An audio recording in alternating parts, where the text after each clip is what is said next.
Meus irmãos, a paz do Senhor, que Deus abençoe. Vamos de devocional, graças a Deus, mais um dia, tá? Marcos capítulo 11, para quem não me conhece, meu nome é Luiz. Estamos aqui para meditarmos juntos acerca das coisas do Senhor. Você que não se inscreveu ainda, se inscreve, dá um apoio, tá bom?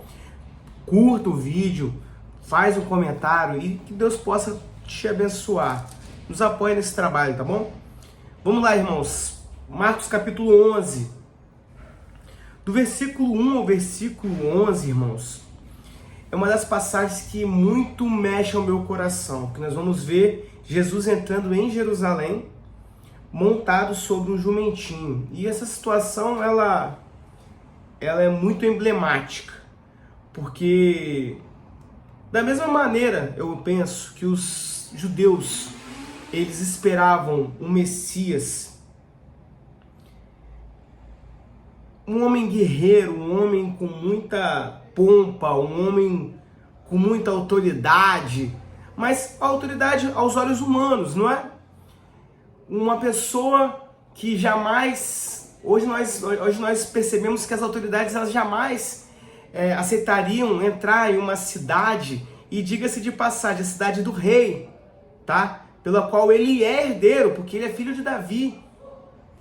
Então, qualquer autoridade que hoje nós possamos pensar jamais se daria ao respeito, né, de entrar na cidade do rei com um jumentinho. Com certeza essa autoridade iria entrar nessa cidade com um cavalo bonito, um cavalo branco, um cavalo de pombo, manga larga, não é? Um cavalo que vale milhões. As autoridades hoje no Brasil tem um Rolls Royce, perdão, eu não sei a nomenclatura correta, mas é um carro antigo, bonito, mas olha só que interessante, que contraditório. Na verdade, irmãos, eu costumo falar com o sunamita que a lógica do céu é reversa, a lógica do céu é diferente. Deus Deus Pai, ele não olha para essas coisas com grandeza, pelo contrário, Deus gosta de humildade, aleluia, Deus gosta do próprio Rei dos Reis, né? A Bíblia fala que ele se despiu de toda a sua glória, nasceu em uma manjedoura que sequer tinha lugar para repousar, né, a sua cabeça. Ele entra na cidade dele, cidade do rei, com um jumentinho. É de cortar o coração, ainda mais sabendo quem ele é. Mas ele, ao contrário de nós, ele não, como posso falar, ele não levou isso em conta, porque ele sabia da missão que ele tinha. Jesus sabia do que ele vinha fazer, e Jesus sabia que a glória dele não é uma glória terrena, aleluia. E mesmo assim, a Bíblia fala que ele, sendo Deus, não usurpou ser igual a Deus, mas antes despiu de toda a sua glória. Exemplo de humildade. Irmãos, ele é exemplo de humildade. O nosso Deus, ele é exemplo de humildade. Ele entrou em Jerusalém com um burrinho. E ao entrar em Jerusalém, quando você faz um paralelo, essa entrada triunfal deveria ser uma entrada triunfal, deveria ser algo grandioso. Na verdade, olha que interessante. Aleluia. Deveria ser, mas vai ser. Vai acontecer. Haverá um momento, tá, em que Jesus ele entrará de forma triunfal, mas não em Jerusalém apenas, mas na sua volta, ele entrará de forma triunfal e todo olho verá, e toda língua confessará que ele é o Senhor dos senhores, Rei dos reis, Senhor dos senhores, o grande El Shaddai. Todo olho verá, aleluia. Aqui ele entrou com um jumentinho, mas foi lindo, foi simples, mas foi lindo. Às vezes, olha que interessante, irmãos, às vezes nós esperamos algo bem, né, estrondoso, mas também às vezes a simplicidade, ela tem o seu lugar, faz jus à simplicidade. E olha que lindo que a palavra diz o seguinte, olha: e aqueles que iam adiante e os que seguiam clamavam dizendo: Hosana, bendito que vem em nome do Senhor, bendito o rei do nosso pai Davi, que vem em nome do Senhor, hosanas nas alturas. E Jesus entrou em Jerusalém no templo e, tendo visto tudo ao redor como fosse já tarde, saiu para Betânia com os 12. Foi lindo. A entrada com o jumentinho foi linda. A Bíblia fala que as pessoas lançavam as suas vestes pelo caminho, cortavam ramos das árvores, espalhavam pelo caminho. Foi lindo. Foi bonito, tá? Para os nossos olhos humanos, não foi uma entrada de um estadista, do rei dos reis. Aleluia. Mas espiritualmente sim, foi a entrada do rei dos reis na cidade dele. Aleluia. Só que aos nossos olhos humanos isso vai acontecer. Aguarde, espere que isso vai acontecer. Tá? E todo olho verá, e toda língua confessará, e todo joelho dobrará perante o rei dos reis, Senhor dos senhores, Jesus. Do versículo 12 ao versículo 19, Jesus vai purificar o templo, vai expulsar os cambistas, os comerciantes que estavam ali vendendo, fazendo o templo lugar de comércio, tá? E Jesus fala aquilo que a casa dele vai ser casa de oração, irmãos. Irmãos, a casa do Senhor é casa de oração, não é uma casa não é um lugar para ficar, sabe? Perdendo a sua função, o seu objetivo.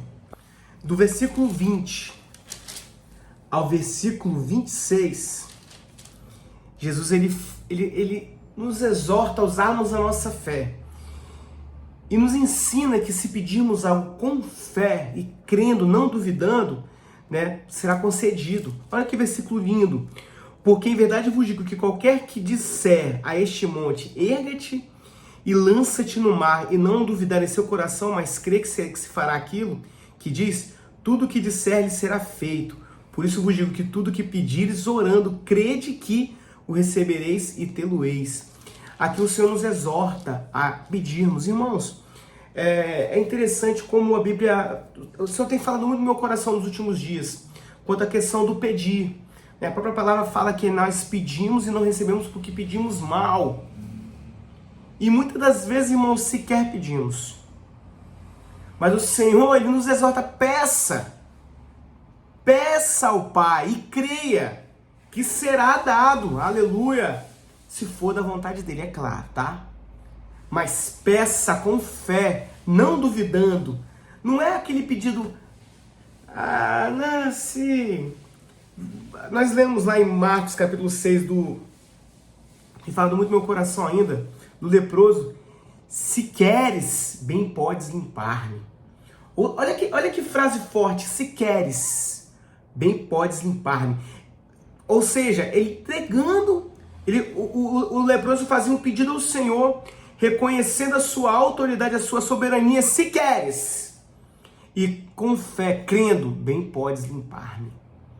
Então creia que Deus pode entrar com providência na sua vida. Encerrando esse capítulo muito lindo de Marcos, os líderes religiosos questionam a sua autoridade. É o mesmo diálogo que nós lemos lá em Mateus. E aí os religiosos se indagavam ao Senhor perguntando da seguinte maneira: Mestre, com que autoridade que você faz isso? Né? Da onde vem a sua autoridade? E aí o Senhor lhe questiona, faz uma outra indagação aos líderes religiosos, falando bem assim, olha só, eu vou fazer outra pergunta. Se vocês responderem, eu respondo para vocês. E faz aquela questão sobre o batismo de João, se era de Deus ou dos homens. Interessante, olha que interessante. Deus, ele é verdade. Ele é o caminho, ele é a verdade e a vida. Nós vamos ler isso lá em João, tá? Que ele é o caminho, ele é a verdade e a vida.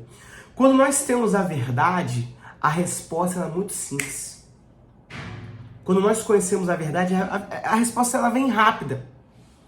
Mas quando a pessoa tenta usar de estutícia, tenta usar de estratégia, tenta usar de uma forma até, não vou falar maligna, mas com maldade, com malícia, essa é a palavra, ela não consegue responder uma indagação com objetividade.